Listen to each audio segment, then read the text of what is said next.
Good morning children.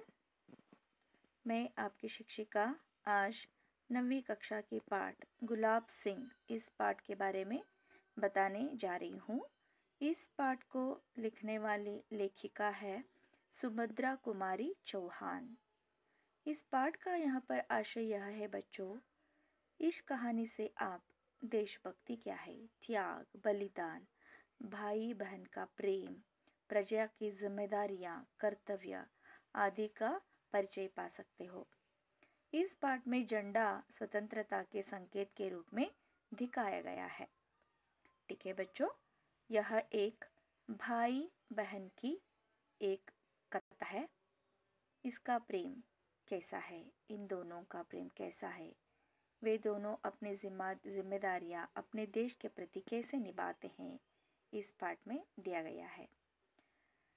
इस पाठ को कहने के लिए दिन और तारीख की जरूरत नहीं। जब हम अमर अंत की कहानियां कहने वाले हैं तब एक दिन और एक तारीख को पकड़कर क्यों बैठे। यहाँ पर लेखिका कहते हैं, जब भी कोई अमर हुआ हो उनकी कहानी हम कहने वाले हैं, इसके लिए तारीख या दिन की यहाँ पर जरूरत नहीं पड़ती है। उसके घर में पिता थे, माँ थी और आपने देखा एक बहुत प्यारी सी गुड़िया जैसी बहन भी थी। तो फिर यहाँ पर गुलाब सिंह सारे घर का दुलारा था।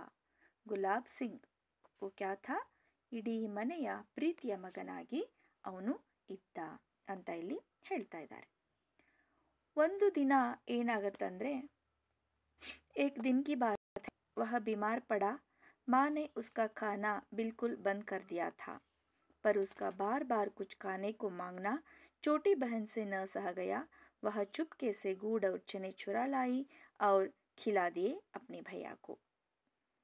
क्या हुआ यहाँ पर, ಒಂದು ದಿನ ಅವನು ತುಂಬ ಆರಾಮಿಲ್ಲದೆ ಮಲ್ಕೊಂಡ್ಬಿಡ್ತಾನೆ।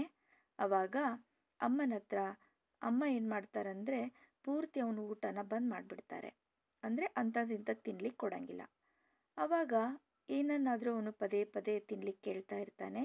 ಇದನ್ನು ನೋಡಿ ಅವನ ಚಿಕ್ಕ ತಂಗಿ ಇರ್ತಾಳಲ್ಲ, ಗೊಂಬೆ ಅಂತ ತಂಗಿ, ಅವಳಿಗೆ ಸಹನೆ ಮಾಡ್ಲಿಕ್ಕಾಗಲ್ಲ। ಆಕೆ ಏನು ಮಾಡ್ತಾಳ, ಅಪ್ಪ ಮಮ್ಮಿಗೆ ಹೇಳ್ದೇನೆ, ಅವ್ರ ಅಮ್ಮಂಗೆ ಹೇಳ್ದೇನೆ ಸುಮ್ಮನೆ गुड़ का मतलब यहाँ पर होता है बेल्ला ಮತ್ತು ಚನಾ का मतलब होता है यहाँ पर ಕಡಲೆಕಾಳು, ಬೆಲ್ಲ ಮತ್ತು ಕಡಲೆಕಾಳನ್ನ ತಂದು ಅಣ್ಣನಿಗೆ ತಿನ್ನಿಸ್ಬಿಡ್ತಾಳೆ।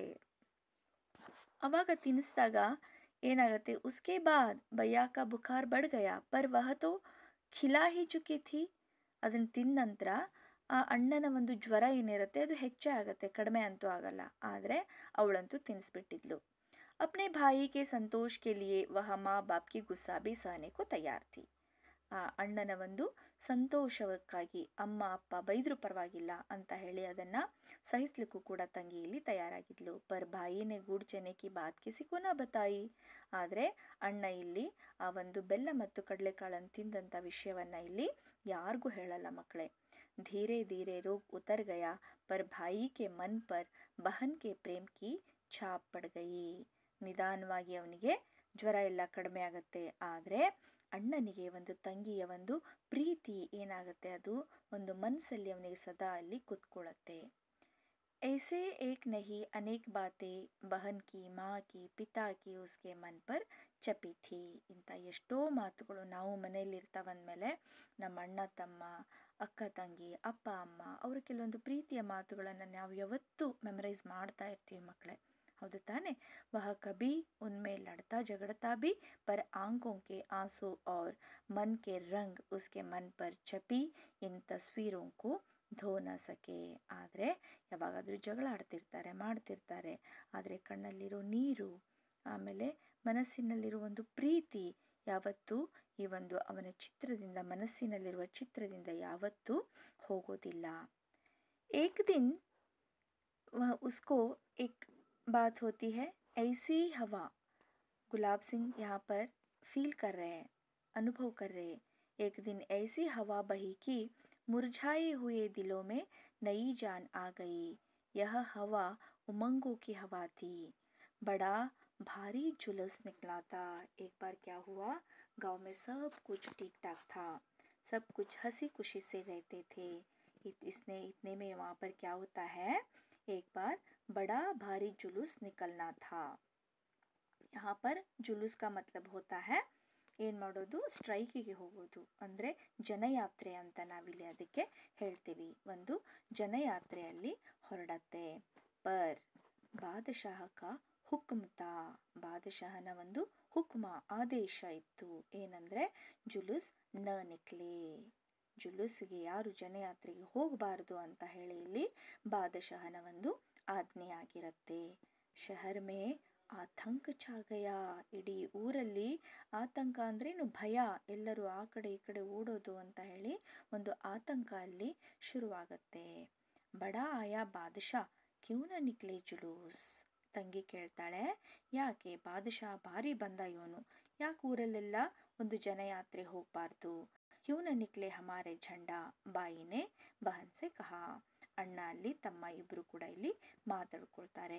ಬಹನ್ ಬೋಲಿ ಕೌನ್ ಹೇ ಬಾದಶಾ, ಆ ರಾಜ ಅಂದ್ರೆ ಯಾರು, ಭಯ್ಯಾನೆ ಕಹಾ ಹ್ಞೂ ಹೋಗಾ ಕೋಯಿ ಅಂತ ಹೇಳಿ ಇಬ್ರು ಅಣ್ಣ ತಮ್ಮ ಯಾರೋ ಇದಾನವನು ಅಂತ ಮಾತಾಡ್ಕೋತಾರೆ. ಬಹನ್ನೆ ಪೂಚ ಕ್ಯೂನ ನಿಕ್ಲೆ ಜುಲೂಸ್, ಕ್ಯೂನ ನಿಕ್ಲೆ ಝಂಡಾ, ಯಾಕೆ ಜನಯಾತ್ರೆ ಹೋಗಬಾರ್ದು, ಯಾಕೆ ನಮ್ಮ ಧ್ವಜಯಾತ್ರೆ ನಡಿಬಾರ್ದು ಅಂತ ಕೇಳಿದಾಗ ಬಾಯಿ ಕಟು ಸ್ವರಮೆ ಬೋಲಾ, ಕಟು ಮತ್ಲಬ್ ಜೋರಾಗಿ ಒಂದು ತಿರಸ್ಕಾರದಿಂದ ಹೇಳ್ತಾನೆ. ಬೋಲಾ ಹಮಾರಾ ದೇಶ್ ಬಾದಶಾಹ ಕಾ ಗುಲಾಮ್ ಜೋ ಹೈ, ಏನು ಮಾಡೋದು, ನಮ್ಮ ದೇಶ ಬಾದಶಾಹನ ಗುಲಾಮ ಆಗ್ಬಿಟ್ಟಿದೆ ಅಂತ ಹೇಳ್ತಾನೆ. ಉತ್ತರ್ತಾ ತಬ್ ತೋ ज़रूर निकले जुलूस, हम ज़रूर फहराएंगे अपना झंडा, देखते हैं कौन रोकता है हमें. ಇಬ್ರು ಅಣ್ಣ ತಂಗಿ ಮಾತಾಡ್ಕೋತಾರ. ಹಂಗಾದ್ರೆ ಖಂಡಿತವಾಗಿಯೂ ತಂಗಿ ಏನು ಹೇಳ್ತಾಳ ಇಲ್ಲಿ, ಖಂಡಿತವಾಗಿಯೂ ನಮ್ಮ ದೇಶದ ಜನಯಾತ್ರೆ ಹೋಗಲೇಬೇಕು, ನಾವು ನಮ್ಮ ದೇಶದ ಧ್ವಜವನ್ನ ಹಾರಿಸಲೇಬೇಕು, ನೋಡೋಣ ನಮ್ಮನ್ನ ಯಾರು ನಿಲ್ಲಿಸ್ತಾರೆ ಅಂತ ಹೇಳಿ ತಂಗಿ ಉತ್ತರ ಕೊಡ್ತಾಳೆ.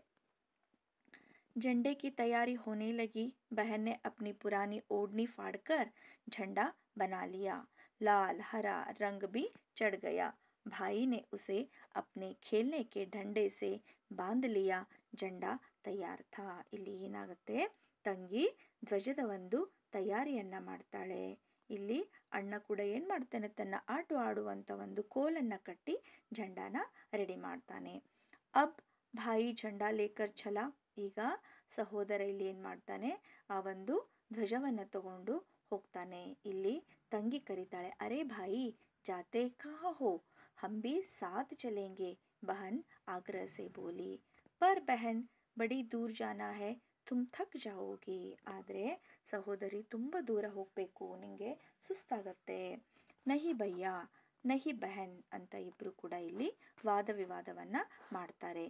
ಜುಲೂಸ್ ಕೌನ್ ಬನಾಯೇಗಾ, तुम झंडा उठाना, हम जुलूस बनाकर चलेंगे पीछे पीछे ಅಂತ ಹೇಳಿ ತಂಗಿ ಹೇಳ್ತಾಳೆ. नहीं रानी तुम जुलूस नहीं, तुम एक काम करो, हमें रोली का तिलक लगाकर विदा करो, जैसे राजकुमारी अपने भाई राजकुमार को विदा करती है ಅಂತ ಹೇಳಿ ಇಲ್ಲಿ ಏನು ಹೇಳ್ತಾನೆ, ಅಣ್ಣ ಏನು ಹೇಳ್ತಾನೆ, ಇಲ್ಲಿ ನೀನು ಒಂದು ಕೆಲಸ ಮಾಡು, ನೀನು ಇಲ್ಲಿ ಬರಬೇಡ, ಒಂದು ಕೆಲಸ ಮಾಡು, ನನಗೆ ನೀನು ರೋಲಿ ಅಂತಂದ್ರೇನು, ತಿಲಕ ಹಚ್ಚುವಾಗ ಬಂದಂಥ ಒಂದು ಕುಂಕುಮ, ಅದಕ್ಕೆ ನಾವು ರೋಲಿ ಅಂತ ಹೇಳ್ತೀವಿ, ಅದನ್ನು ಹಚ್ಚಿ ಹೇಗೆ ಒಬ್ಬ ರಾಜಕುಮಾರಿ ತನ್ನ ಸಹೋದರನಾದ ರಾಜ್ಕುಮಾರನನ್ನು ಬೀಳ್ಕೊಡ್ತಾಳೋ ಅದೇ ರೀತಿ ನೀನು ನನಗೆ ಕುಂಕುಮ ಹಚ್ಚಿ ಬೀಳ್ಕೊಡು ಅಂತ ಕೇಳ್ತಾಳೆ. बहन ने खुशी की किलकारी के साथ ताली बजाई और दौड़कर थोड़ी सी रोली, थोड़े से चावल सजा लाई. थाली में एक दिया भी जल रहा था. भाई की आरती उतारनी थी. मुंह के चारों तरफ घूमती ताली एक आभा मंडल बनाने लगी. ಇಲ್ಲೇನಾಗುತ್ತೆ, ತಂಗಿ ಒಂದು ತಟ್ಟೆಯಲ್ಲಿ ಅಕ್ಕಿ ಕಾಳು ದೀಪ ಹಚ್ಕೊಂಡು ಕುಂಕುಮನ ತಗೊಂಡು ಬಂದು ಅಣ್ಣನಿಗೆ ಬೆಳಗ್ತಾಳೆ. उसने देवी देवताओं के चित्र में भी वैसे ही आभा मंडल देखा था. ಬಾಯಿ ಕೆ ಚಾರೋ ತರಫ್ ವೈಸಾ ಹಿ ಆಭಾ ಮಂಡಲ್ ಅಂದ್ರೇನು, ಈಗ ಕೃಷ್ಣನ ಫೋಟೋದ ಹಿಂದ್ಗಡೆ ಎಲ್ಲ ನೋಡಿರ್ತೀರ ನೀವು, ಬೆಳಗಿನ ಒಂದು ಬೆಳಕಿಂದು ಒಂದು ಏನಿರುತ್ತೆ, ಫ್ಲ್ಯಾಶ್ ಥರ ಇರುತ್ತೆ ಹಿಂದ್ಗಡೆ, ಅದಕ್ಕೆ ನಾವು ಆಭಾಮಂಡಲ ಅಂತ ಹೇಳ್ತೀವಿ. ತಂಗಿಗಿಲ್ಲಿ ಖುಷಿ ಆಗತ್ತೆ. ಬಾಯಿನೇ ಬಹನ್ ಕೆ ಮಾತೆ ಪರ್ ತಿಲಕ್ ಲಗಾಯ, ಚಾವಲ್ ಬಿಕರಾಯೆ, ತಬ್ ಬಾಯಿನೇ बहन के पैर छुए और विदा ली. बहन ने ಬಾಯಿ के सिर पर हाथ फेरा और ಬಲೈಯಾ दी. ಇಲ್ಲೇನಾಗುತ್ತೆ, ಅಣ್ಣ ಆರತಿ ಮಾಡ್ತಿದ್ದಂಗೆನೆ ತಂಗಿಗೆ ಕಾಲಿಗೆ ನಮಸ್ಕಾರ ಮಾಡ್ತಾನೆ. ತಂಗಿ ಇಲ್ಲಿ ಏನು ಮಾಡ್ತಾಳೆ, ಅವನಿಗೆ ಆಶೀರ್ವಾದ ಮಾಡ್ತಾಳೆ ಅಂತ ಇಲ್ಲಿ ಹೇಳುವಂಥದ್ದು ಮಕ್ಕಳೇ. ಆನಂತರ ಮುಂದೆ ಏನಾಗುತ್ತೆ, अब वह झंडा लेकर चल पड़ा. बहन दरवाजे पर खड़ी देखती रह गई. ಅಣ್ಣ ಇಲ್ಲಿ ಧ್ವಜವನ್ನು ತಗೊಂಡು ಹೋಗ್ತಾನೆ, ತಂಗಿ ಅವನನ್ನ ನೋಡ್ತಾ ನಿಂತ್ಕೋತಾಳೆ. कहानियों की राजकुमारी इसी तरह विदा देती है. वह झंडे को लहराते हुए ले जाते ಬಾಯಿ को दूर तक देखती रही. ಅವನು ಹೋಗೋದನ್ನ, ತಂಗಿ ದೂರ ದೂರ ಹೋಗೋದನ್ನ ಅಲ್ಲಿ ಮನೆ ಹತ್ರನೇ ನಿಂತ್ಕೊಂಡು ನೋಡ್ತಾ ನಿಲ್ತಾಳೆ. कुछ देर जाने पर बादशाह के सिपाहियों ने झंडे वाले को रोका. ಇಲ್ಲೇನಾಗತ್ತೆ, ಅವರು ದೂರ ದೂರ ಹೋಗ್ತಿದ್ದಂಗೆನೆ ಬಾದಶಾಹನ ಸಿಪಾಹಿಗಳು ಆ ಜಂಡಾವಾಲ ಹುಡುಗನಿರ್ತಾನಲ್ಲ ಅವನನ್ನ ಅವರು ನಿಲ್ಲಿಸ್ತಾರೆ. वह न रुका.